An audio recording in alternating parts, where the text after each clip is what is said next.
So there's a reason why they call it humankind, because we should be kind to each other. Where there's been missteps in our life, can we forgive ourselves, knowing that at that particular moment on earth, we did the best we possibly could with the skills and awarenesses that we had at that particular second. Every moment of our life, we're doing the best we can. And if we could have done better, we would have.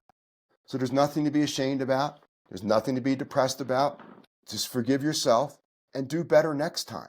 There's no judgment here. We just are so hard on ourselves. We've set such a high bar that we have a tendency to shut down when we don't get what we want in the time frame that we want.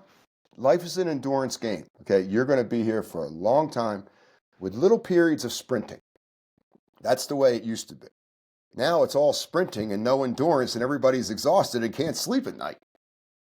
So just, coming back to your breath a couple times a day, and just getting still, getting silent.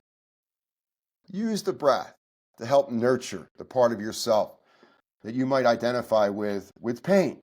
And pain's a code word for fear.